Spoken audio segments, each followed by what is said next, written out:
Hi, my name is Steve Neill, and I wanted to add my Spock story to Spock Stories. For years now, I have worked in the motion picture industry, and I've worked on all kinds of movies like Ghostbusters and Fright Night.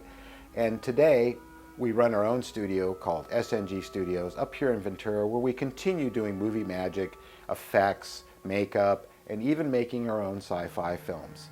In all the years I have worked in the motion picture business, there has never been a greater moment than the moment where I worked on Star Trek: The Motion Picture.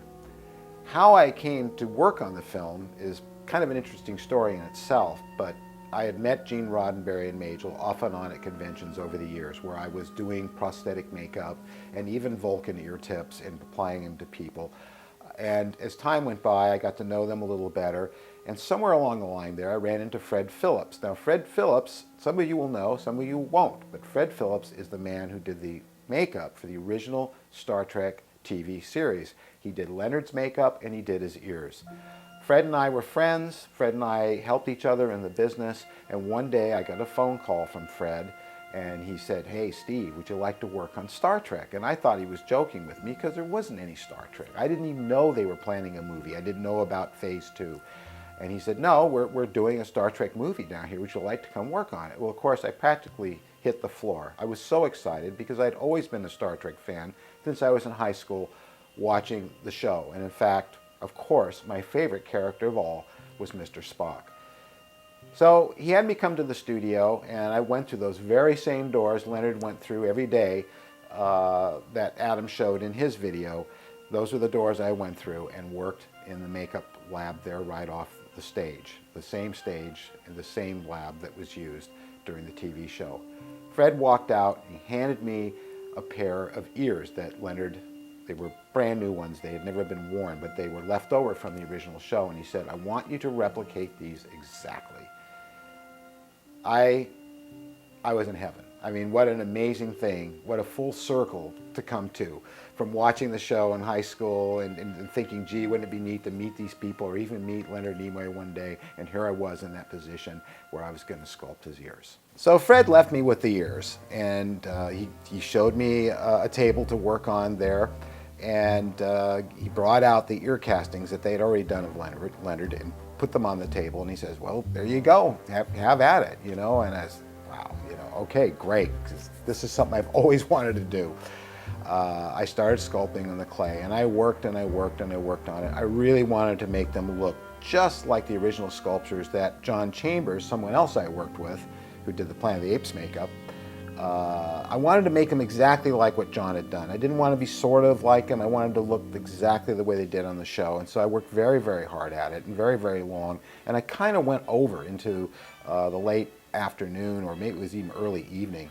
And it was kind of dark in there. I didn't have all the lights on, just some lights overhead. And I was working away, and this shadow suddenly appeared, blocking my light.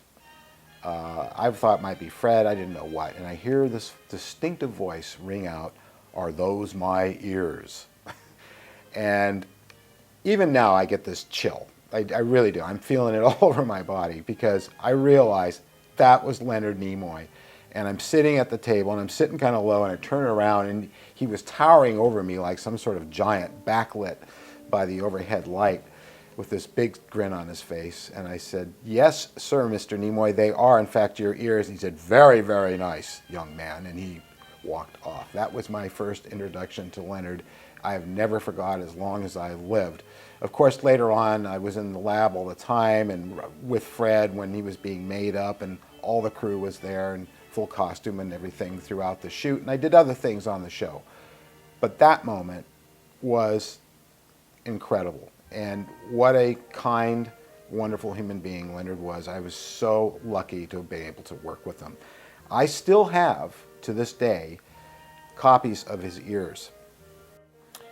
And this is a casting of the ears actually made from the original masters used in the show to replicate the ear molds we needed many of to produce many pairs of ears for shooting.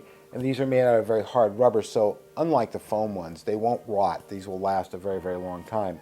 The patch in here is one of the original patches used on the uniforms from Star Trek The Motion Picture. I will show you what the masters look like that we still have.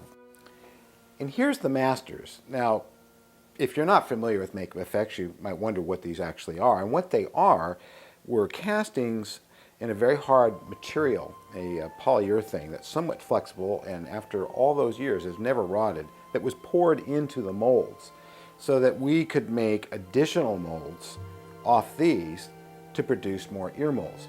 In those days, we worked in foam latex only, and so that material had to be baked in an oven over and over again at 200 degrees, and often they would crack and break. So there never was just one set of molds. There were multiple sets made off these masters, but these are my original sculptures that I did all those years ago, the very ones that Leonard looked over my shoulder at. What an amazing time.